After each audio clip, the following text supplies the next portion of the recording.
سبحان اللہ ما اجمل کا ما حسن کا ما اکمل کا نحمدہ ونصلی علی رسولہ النبی الکریم الامین اما بعد فاعوذ باللہ السمیع العلیم من الشیطان الرجیم بسم اللہ الرحمن الرحیم قال اللہ تبارک و تعالی فی القرآن الحکیم ان اللہ وملائکتہ یصلون علی النبی یا ایہا الذین آمنوا صلوا علیہ وسلموا تسلیما الصلاۃ والسلام علیک یا رسول اللہ الصلاۃ والسلام علیک یا نبی اللہ الصلاۃ والسلام علیک یا شفیع المذنبین وعلی آلک و اصحابک یا رحمۃ للعالمین۔ اللہ تبارک و تعالیٰ کی بے حد و حساب حمد و ثنا، سرور کونین جان عالم، ہم سب کے آقا و مولا حضرت محمد مصطفیٰ صلی اللہ علیہ وسلم اور آپ کے جمیع آل و اصحاب کی بارگاہ ناز میں درود و سلام کے نذرانوں کے بعد میرے لیے انتہائی عزت اور احترام کے لائق سامعین ذی وقار، میرے دینی اور یقینی دوستوں، بزرگوں اور بھائیوں، سرور کونین نبی مکرم حضرت محمد مصطفیٰ صلی اللہ علیہ وسلم کی سیرت مبارکہ کے دروس کا تسلسل جاری ہے، اور اس درس کو ہم ابتدا سے لے کر اس وقت تک آپ صلی اللہ علیہ وسلم کی حیات مقدسہ پر گفتگو کے ضمن میں انتہائی ترتیب کے ساتھ لے کر چل رہے ہیں، اور آج کا درس جو کہ غالباً ہمارا درس نمبر 54 ہے، نبی کریم صلی اللہ علیہ وآلہ وسلم کی زندگی کے ترتیب وال مراحل میں اگلا مرحلہ یعنی یہودیوں کی شرارتیں اور یہود کا شر جو نبی کریم صلی اللہ علیہ وآلہ وسلم کی مدینہ شریف ہجرت کے بعد شروع ہوا، اور آج ان شرارتوں پر اور ان شریر لوگوں کے ناپاک عزائم پر گفتگو کریں گے کہ اسلام کو نقصان دینے میں یہ کون سے طریقے آزماتے رہے اور رسول اللہ صلی اللہ علیہ وسلم کے اصحاب کو کیسے ذہنی طور پر اور فکری طور پر پریشان کرنے کی کوشش کرتے رہے۔ پچھلے درس میں ہم نے نبی کریم صلی اللہ علیہ وآلہ وسلم کے حوالے سے بڑی تفصیل کے ساتھ ان واقعات پر روشنی ڈالی تھی کہ یہود کیسے نبی کریم صلی اللہ علیہ وآلہ وسلم کے وسیلہ جلیلہ سے مشرقین پر فتح طلب کیا کرتے تھے، اور اللہ تبارک و تعالی ان یہود کو نبی کریم صلی اللہ علیہ وسلم کے طفیل مشرقین یعنی اوس و خزرج پر کیسے فتح عطا فرماتا تھا۔ رسول اللہ صلی اللہ علیہ وسلم کی آمد کے بعد آپ کی نشانیاں، آپ صلی اللہ علیہ وآلہ وسلم کے کلام سے آپ کا نبی ہونا، یہ اس حد تک ظاہر تھا جو ایک بار بھی رسول اللہ صلی اللہ علیہ وسلم کی صحبت میں بیٹھتا، آپ کے کلام کو سنتا، وہ رسول اللہ صلی اللہ علیہ وسلم کا گرویدہ ہو جاتا، اور کم از کم دلی طور پر رسول اللہ صلی اللہ علیہ وسلم کی نبوت اور رسالت کو جان لیتا، اگرچہ اس کو نسلی تعصب یا اپنا مذہبی جو تعصب ہے وہ رسول اللہ صلی اللہ علیہ وسلم کی اطاعت سے آڑے آتا، لیکن دلی طور پر یہ بات جانتے تھے کہ یہ اللہ کے محبوب ہیں، نبی ہیں۔ ہاں، اگرچہ اقرار نہیں کیا تو یہ ان کی ضد اور ہٹ درمی تھی۔ اسی سلسلے میں ہم نے عبداللہ بن سلام رضی اللہ تعالیٰ عنہ کا واقعہ پچھلے درس میں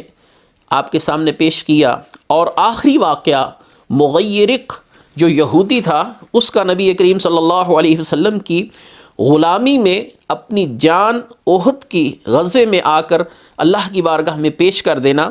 اور رسول اللہ صلی اللہ علیہ وسلم کا فرمانا مغیرق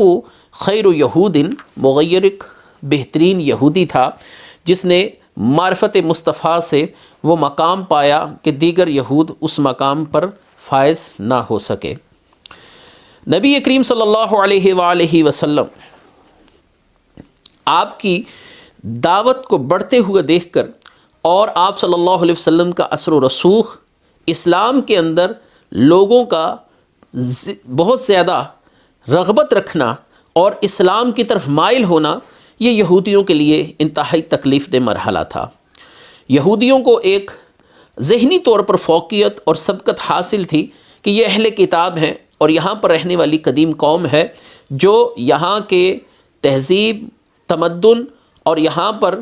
جتنے بھی قبائل ہیں ان قبائل کی تاریخ کو اچھی طرح جاننے والی ہے۔ یہاں پر رہنے والے لوگوں میں ان کا شمار قدیم لوگوں میں کیا جاتا ہے۔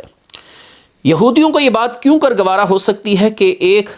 فرد یعنی نبی کریم صلی اللہ علیہ وسلم باہر سے تشریف لائیں اور ان کا اثر و رسوخ ختم ہو جائے اور ان کی اہمیت اور ان کی وقت بالکل ختم کر دی جائے،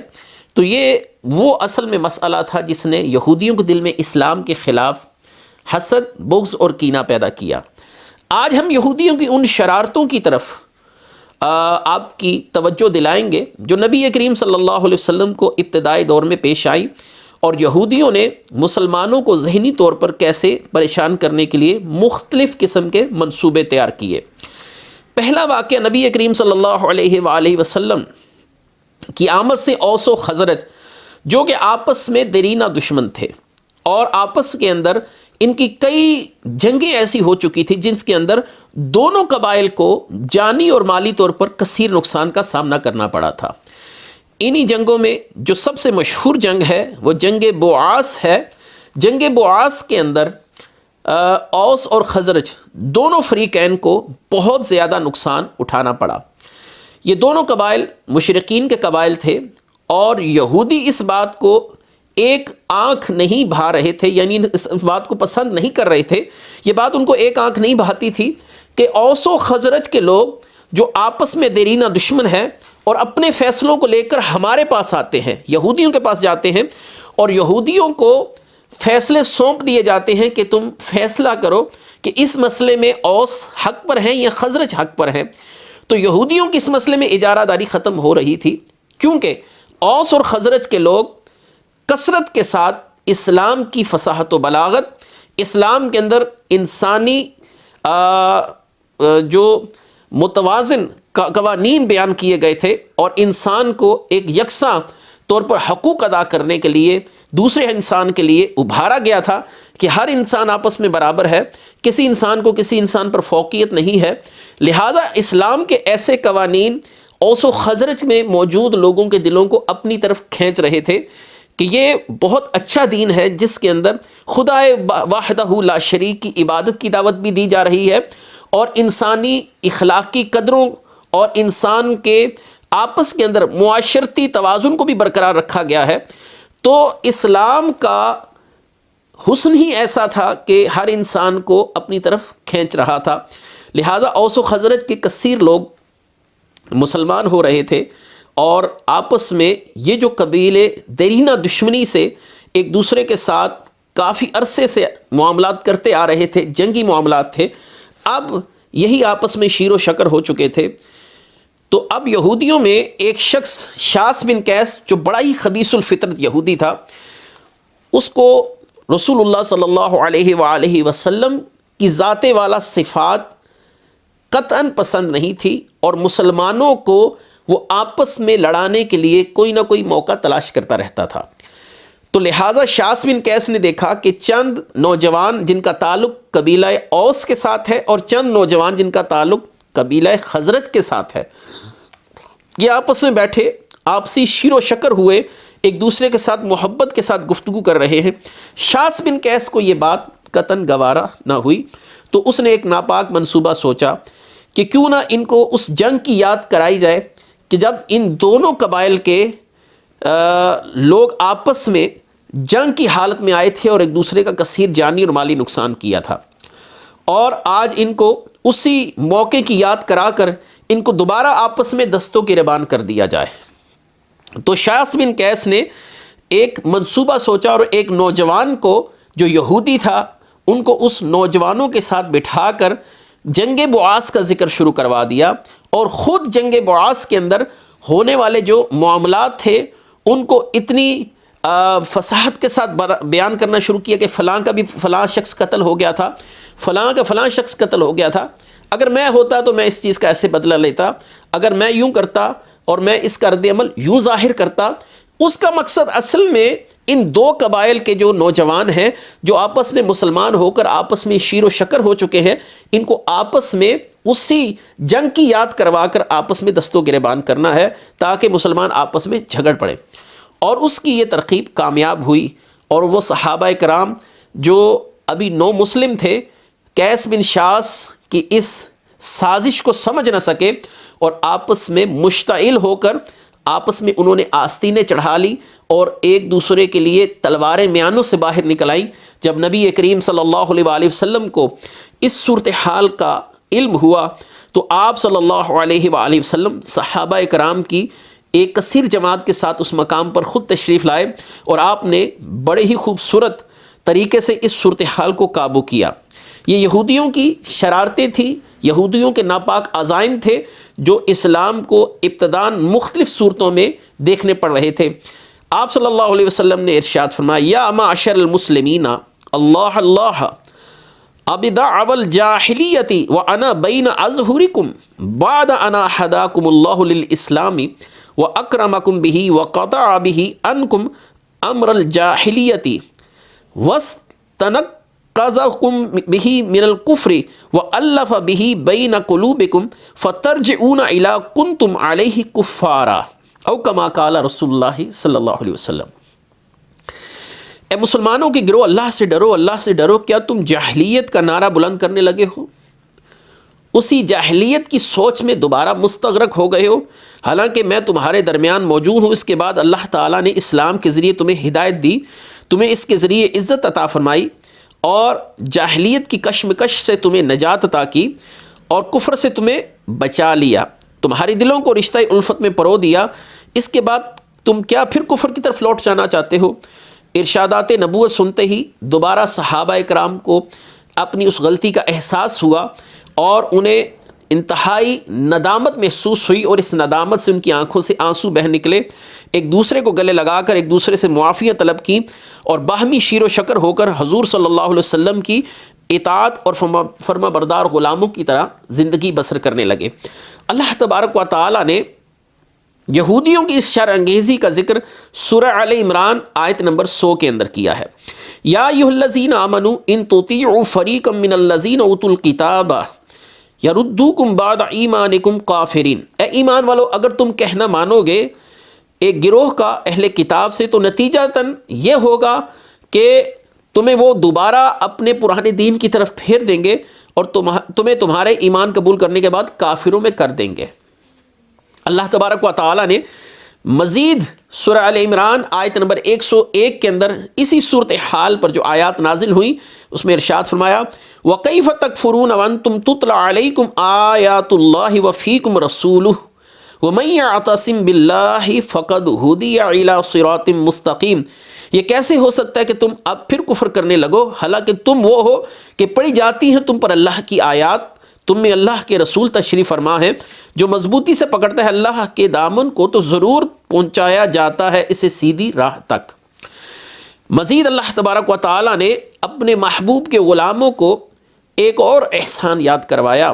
یا ایھا الذین آمنوا اتقوا اللہ حق تقاتہ ولا تموتن الا وانتم مسلمون واعتصموا بحبل اللہ جميعا ولا تفرقوا واذکروا نعمت اللہ علیکم اذ کنتم اعداء فألف بین قلوبکم فاصبحتم بنعمتہ اخوانا وکنتم علی شفا حفرۃ من النار فانقذکم منها کذالک یبین اللہ لکم آیاتہ لعلکم تہتدون.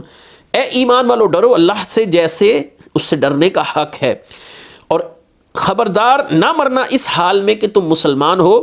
اور مضبوطی سے پکڑ لو اللہ کی رسی کو سب مل کر اور جدا جدا نہ ہونا. اور یاد رکھو اللہ کی وہ نعمت جو اس نے تم پر فرمائی کہ جب تم آپس میں دشمن تھے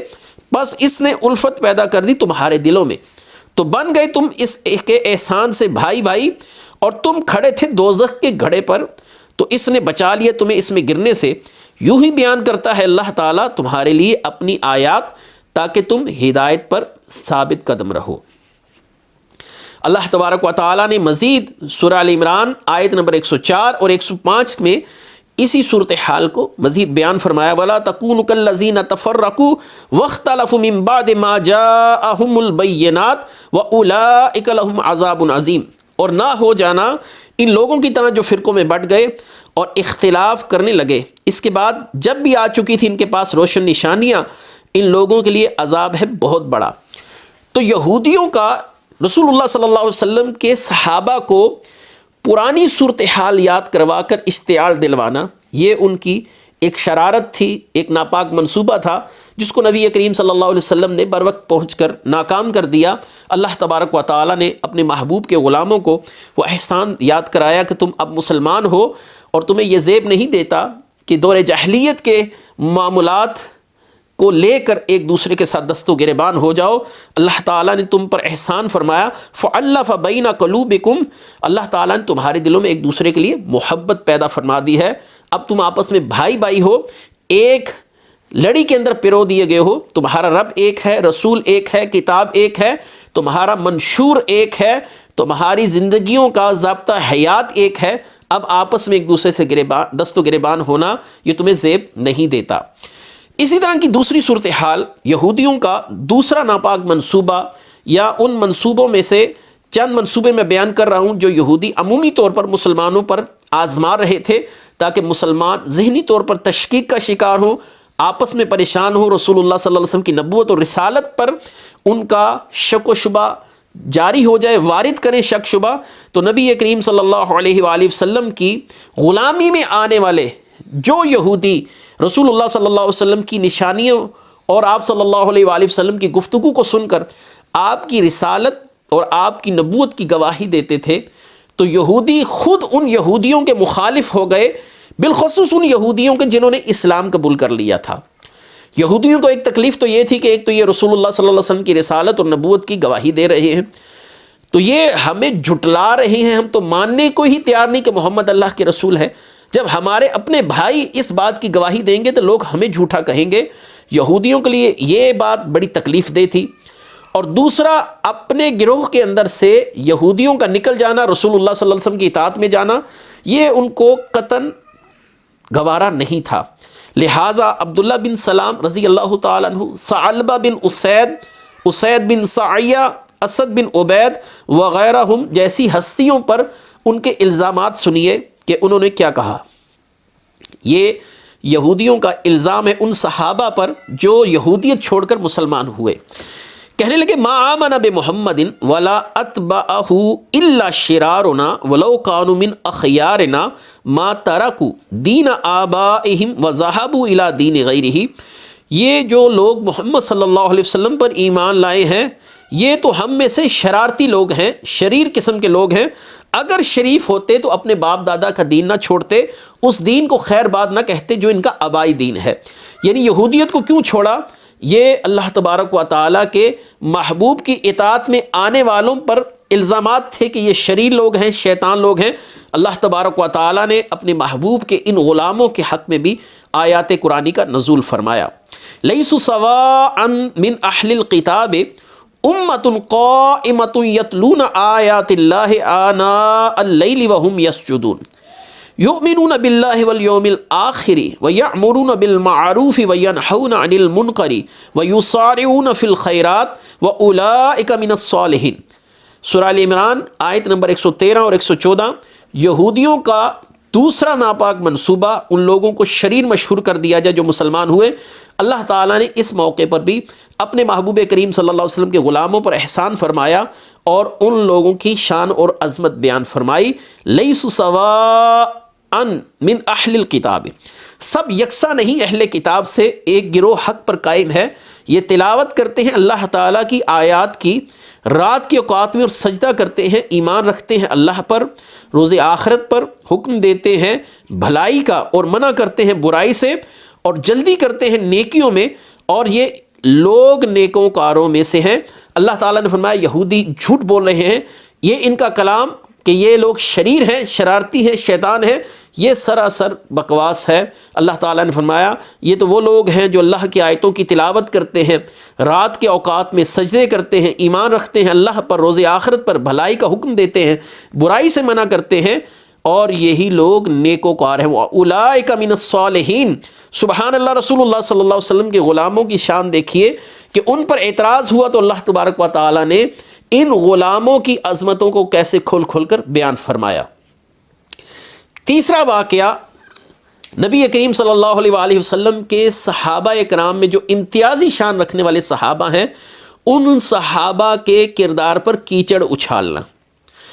اور یہ واقعہ بہت ہی خوبصورت اور دلچسپ واقعہ ہے، بالخصوص سیدنا ابو بکر صدیق رضی اللہ تعالیٰ عنہ کی شان کے حوالے سے. سیدنا ابو بکر صدیق رضی اللہ تعالیٰ عنہ کو تمام صحابہ میں انتہائی منفرد اور امتیازی مقام حاصل ہے، اور یہودیوں نے یہ بھی کوشش کی کہ سیدنا ابو بکر صدیق رضی اللہ تعالیٰ عنہ کی ذات کو مجروح کیا جائے، لیکن اللہ تبارک و تعالیٰ نے اپنے محبوب کے اس پیارے اور محبوب غلام کی قرآن کریم کے اندر ایسی شان بیان فرمائی کہ یہودی تکتے رہ گئے. ایک روز سیدنا ابو بکر صدیق رضی اللہ تعالیٰ عنہ، یہ یہودیوں کی تیسری حرکت ہے کہ رسول اللہ صلی اللہ علیہ وسلم کے صحابہ پر کیچڑ اچھالنا. ایک آپ صلی اللہ علیہ وسلم کی غلامی میں آنے والے یہودیوں کو شریر کہنا، آپ صلی اللہ علیہ وآلہ وسلم کے صحابہ کو آپس میں لڑانے کے لیے منصوبہ سازی کرنا. اب رسول اللہ صلی اللہ علیہ وسلم کے سب سے محبوب صحابی جن کے لیے رسول اللہ نے فرمایا حل تارک لی صاحبی، ابو بکر کو صرف میرے لیے چھوڑ دو، ابو بکر صدیق کا معاملہ فقط میرے ساتھ ہے. تو رسول اللہ صلی اللہ علیہ وسلم کے یار غار نبی کریم صلی اللہ علیہ وسلم کے انتہائی محبوب صحابی نبی کریم صلی اللہ علیہ وآلہ وسلم نے حضرت ابو بکر صدیق کو تمام مردوں میں اپنے لیے سب سے زیادہ محبوب اور ان کی بیٹی اپنی زوجہ سیدہ عائشہ کو عورتوں میں سب سے زیادہ محبوب اپنے لیے کہا. نبی کریم صلی اللہ علیہ وسلم کے یار غار سیدنا ابو بکر صدیق رضی اللہ تعالیٰ عنہ ایک دفعہ یہودیوں کی ایک درسگاہ میں تشریف لے کر گئے. وہاں بہت سے لوگ جمع تھے. یہ سب فنحاس یہودیوں میں بہت بڑا عالم تھا اور انتہائی عیار اور شریر الطبع شخص تھا. اس کی طبیعت میں شرارت غالب تھی، شیطانی غالب تھی. تو فنحاس ایک مذہبی پیشوا کی زیارت کے لیے اکٹھے ہوئے تھے تمام یہودی، اور فنحاس کے ساتھ ایک اور حبر بھی تھا جس کا نام رشی تھا. یہ رشی یا رشی جس طریقے سے بھی اس کا نام پڑھا جائے. تو حضرت ابو بکر صدیق نے فنحاس کو مخاطب کرتے ہوئے فرمایا اے فنحاس، اللہ سے ڈر اور اسلام قبول کر لے. تیرا دل یہ بات جانتا ہے کہ محمد صلی اللہ علیہ وسلم اللہ کے برحق نبی اور رسول ہیں، اور ان کے پاس جو بھی پیغام آیا وہ اللہ کی طرف سے حق پیغام ہے، اور ان کی آمد کی بشارات تو تورات اور انجیل میں موجود ہیں. فنحاس نے لوگوں کا مجمع دیکھا اور نبی کریم صلی اللہ علیہ وآلہ وسلم کو یہ جانتے ہوئے کہ وہ اللہ کے نبی ہیں اور صدیق اکبر سچ کہہ رہے ہیں، لیکن صدیق اکبر رضی اللہ تعالیٰ عنہ کو اس نے ایسے سخت الفاظ کہے کہ صدیق اکبر رضی اللہ تعالیٰ عنہ جیسا حلیم الطبع شخص بھی فنحاس پر ہاتھ اٹھانے پر مجبور ہو گیا. فنحاس کہنے لگا واللہ یا ابا بکر ما بنا الی اللہ من فقر وانہ الینا لفقیر وما تتضرع الیہ کما یتضرع الینا وان عنہ لاغنیا وما هو عنا بغنی ولو کان عنا غنیا ما استقرض منا اموالنا کما یزعم صاحبکم. اے ابو بکر، ہم اللہ کے محتاج نہیں ہیں، معاذ اللہ، اللہ ہمارا محتاج ہے. ہم اس کے سامنے اس طرح عاجزی نہیں کرتے جس طرح وہ ہمارے سامنے ہے. ہم اس سے غنی ہیں، وہ ہم سے غنی نہیں ہے. نعوذ باللہ، اللہ ہمارا محتاج ہے وہ یہ کہنا چاہ رہا تھا. اور اگر وہ ہم سے غنی ہوتا تو ہمارے مال سے بطور قرض نہ مانگتا جس طرح تمہارا صاحب خیال کرتا ہے. یعنی رسول اللہ صلی اللہ علیہ وسلم جو فرماتے ہیں کہ دین کے لیے قرض حسنہ دو، اللہ تبارک و تعالی غنی نہیں، فقیر ہے، اور ہم سے کیا قرض مانگتا ہے. صدیق اکبر رضی اللہ تعالیٰ عنہ یہ خسیس گستاخی سن کر آپ کو اتنا جلال آیا کہ آپ نے بدبخت کے منہ پر زناٹے دار تھپڑ دے مارا، اور ساتھ ہی فرمایا اس ذات کی قسم جس کے قبضہ قدرت میں میری جان ہے، اگر ہمارے اور تمہارے درمیان عہد نہ ہوا ہوتا کہ ہم ایک دوسرے پر تلواریں نہیں اٹھائیں گے تو میں تیرا سر قلم کر دیتا. یہ عہد وہی میثاق مدینہ ہے جس پر ہم پہلے گفتگو کر چکے، دستور مدینہ. تو صدیق اکبر رضی اللہ تعالیٰ نے جو تھپڑ رسید کیا، فنحاس نے اپنی انتہائی بے عزتی سمجھی اور سیدھا اٹھا اور بارگاہ نبوت میں جا کر صدیق اکبر رضی اللہ تعالیٰ کی شکایت کر دی کہ آپ کے ایک دوست نے میرے ساتھ دیکھیے کیا معاملہ کیا۔ صدیق اکبر سے رسول اللہ صلی اللہ علیہ وسلم نے سوال کیا، ابو بکر تم نے اس کے منہ پر تھپڑ کیوں مارا؟ حضرت ابو بکر صدیق رضی اللہ تعالیٰ عنہ نے کہا، یا رسول اللہ صلی اللہ علیہ وسلم، اس نے کہا ہے ان اللہ فقیر علیہم وانہم عنہ اغنیاء، کہ اللہ تعالیٰ ان کا محتاج ہے اور انہیں اس کی ضرورت نہیں۔ جب اس نے یہ بکواس کی تو میں غصے سے بے قابو ہو گیا اور اس کے منہ پر تماچا دے مارا۔ فنحاس نے جیسے ہی یہ گفتگو سنی تو اپنی بیان کردہ بات سے پھر گیا، یعنی مکر گیا اور کہنے لگا میں نے ایسی کوئی بات نہیں کی اور نہ ہی میں ایسی بات کہہ سکتا ہوں۔ حضرت ابو بکر صدیق رضی اللہ تعالیٰ عنہ کے پاس اس وقت کوئی گواہ موجود نہیں تھا، کیونکہ اس مقام پر کھڑے تمام کے تمام لوگ یہودی تھے اور فنحاس کی عزت کرنے والے تھے، لہٰذا صدیق اکبر رضی اللہ تعالیٰ عنہ آپ کے حق میں گواہی کون دیتا؟ قربان جائیے، اللہ تبارک و تعالیٰ نے صدیق اکبر رضی اللہ تعالیٰ عنہ کے حق میں سورہ آل عمران کی آیت نمبر 181 اتاری۔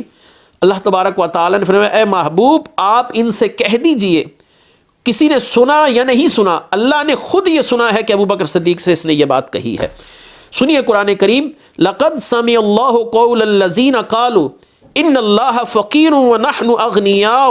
سنکتب ما قالوا وقتلهم الانبیاء بغیر حق ونقول ذوقوا عذاب الحریق۔ بے شک اللہ نے ان گستاخوں کا قول سنا ہے جنہوں نے کہا کہ اللہ مفلس ہے، حالانکہ ہم غنی ہیں، ہم لکھ لیں گے جو انہوں نے کہا، نیز قتل کرنا ان کا انبیاء کو نہ حق، یہ بھی لکھ لیا جائے گا، ہم کہیں گے کہ اب چکھو عذاب کا مزہ۔ صدیق اکبر رضی اللہ تعالیٰ عنہ کی عظمت دیکھیے کہ معاملہ اس کافر نے، اس منافق نے، اس یہودی نے صدیق اکبر رضی اللہ تعالیٰ عنہ کی ذات پر اعتراض کے حوالے سے گفتگو کی، اللہ تعالیٰ نے اپنے محبوب کے غلام کی شان خود بیان کی اور ان کے دفاع میں ان آیات کا نزول فرما دیا۔ اور یہ یہودیوں کا ایک تیسرا ابتدائی ناپاک منصوبہ تھا جس کو اللہ تعالیٰ نے پایہ تکمیل تک نہیں پہنچنے دیا۔ اس کے بعد یہودی چونکہ عرصہ دراز سے مدینے کے اندر آباد تھے اور انصار کے ساتھ ان کے درینہ تعلقات تھے، اور انصار نے اپنے مہاجر بھائیوں کے لیے کس طریقے سے دلی طور پر اپنا مال، اپنا متاع، اپنا سب کچھ لوٹا دیا اور مہاجرین کے لیے اپنے گھروں کا آدھا آدھا حصہ وقف کر دیا، مہاجرین کے لیے اپنی جائیداد کے اندر آدھا آدھا حصہ وقف کر دیا۔ اب یہودی ان مہاجرین کے آنے پر انصار کو آر دلاتے تھے، یہ مال تو تم نے کمایا، تمہارے باپ دادوں نے کمایا، تمہارے باپ دادوں نے انتہائی محنت مشقت سے خون پسینے کی کمائی اکٹھی کی اور تم تک یہ وراثت میں پہنچی۔ یہ لوگ جو باہر سے آئے ہیں یہ تمہارے مال کے وارث کیسے ہو گئے؟ تمہارے مال کے حقدار کیوں کر ہو گئے؟ یہ کیسے ہو سکتا ہے کہ کمائے کوئی اور کھائے کوئی؟ یہ تمہارا مال ہے، اس کی ملکیت تمہارے پاس ہی ہونی چاہیے تھی۔ اور ان مہاجرین کو جو وہاں سے بھوکے ننگے تمہارے پاس آئے، ان کو ان کے حال پر چھوڑ دیا جائے۔ محمد مصطفیٰ صلی اللہ علیہ وسلم کے کہنے پر تم اپنا مال ضائع کیوں کرتے ہو؟ کل کو تم بوڑھے ہو جاؤ گے، تمہاری اولاد اگر تمہارا ساتھ چھوڑ دے گی تو کیا تم لوگوں کے آگے ہاتھ پھیلاؤ گے، پیسے مانگو گے؟ تمہاری مال، تمہاری دولت یہ سب مہاجرین اڑا دیں گے، تمہارے پاس کچھ بھی نہیں رہنے والا۔ اللہ تبارک و تعالیٰ نے یہودیوں کی اس کمینگی کا پردہ بھی چاک کیا، اور سورہ نساء آیت نمبر 37 کے اندر یہودیوں کے اس شر کو بیان فرمایا اور رسول اللہ صلی اللہ علیہ وسلم کے غلاموں کو تسلی دی گئی۔ الذین یبخلون ویأمرون الناس بالبخل ویکتمون ما آتاہم اللہ من فضلہ وأعتدنا للکافرین عذابا مہینا۔ وہ جو خود بھی بخل کرتے ہیں اور حکم دیتے ہیں لوگوں کو بخل کرنے کا اور چھپاتے ہیں جو عطا فرمایا ہے، انہیں اللہ تعالیٰ نے اپنے فضل و کرم سے اور تیار کر رکھا ہے اپنے کافروں کے لیے ذلیل کرنے والا عذاب۔ اور ایک آیت میں اللہ تبارک و تعالیٰ نے اہل ایمان کو پھر تسلی دی اور ان لوگوں کے شر سے آگاہ کیا۔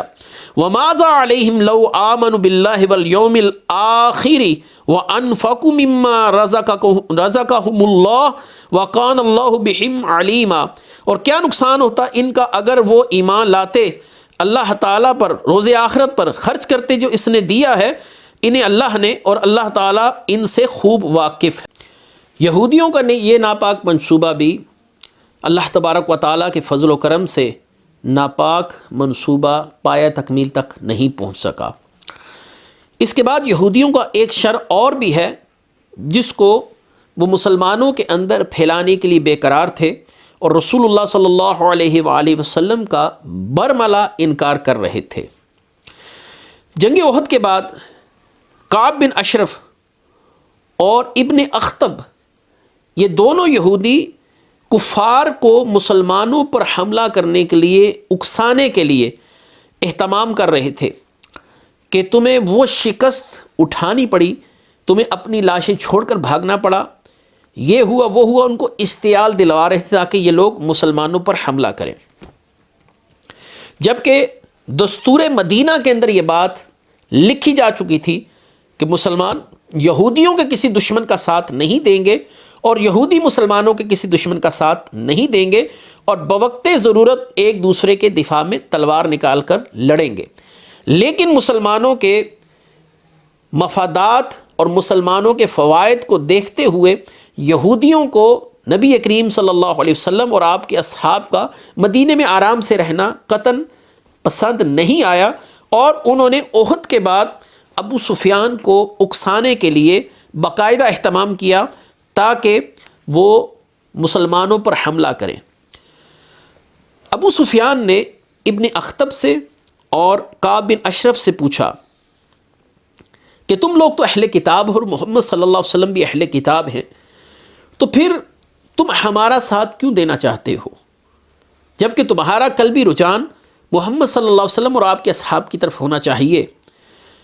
ان لوگوں نے رسول اللہ صلی اللہ علیہ وآلہ وسلم کو پہچاننے کے باوجود آپ صلی اللہ علیہ وسلم کی نبوت اور رسالت کا سرے سے ہی انکار کر دیا، اور کہا یہ وہ نبی ہے ہی نہیں جن کا ہم انتظار کر رہے تھے۔ حالانکہ قرآن نے کہا یعرفون کما ابناءہم، وہ جانتے تھے رسول اللہ صلی اللہ علیہ وسلم کو جیسے انسان اپنے بیٹے کو پہچانتا ہے۔ تو اس کا مطلب ہے رسول اللہ صلی اللہ علیہ وسلم کی دشمنی میں یہ اس حد تک آگے چلے گئے کہ آپ صلی اللہ علیہ وسلم کی نبوت اور رسالت کا انکار کر کر بت پرستوں کے ساتھ جا کھڑے ہوئے تاکہ اسلام کو آخری ذکر پہنچائی جا سکے، اسلام کو جس حد تک ممکن ہو نقصان دیا جا سکے۔ نبی کریم صلی اللہ علیہ وآلہ وسلم پر ان کے حملوں کا سلسلہ یہیں پر رکا نہیں۔ صحابہ کو لڑانا، صحابہ کو جھٹلانا، آپ صلی اللہ علیہ وآلہ وسلم کے متعلق کفار کو اکسانا کہ آپ صلی اللہ علیہ وسلم پر حملہ کیا جائے۔ اب ان میں کچھ ایسے بھی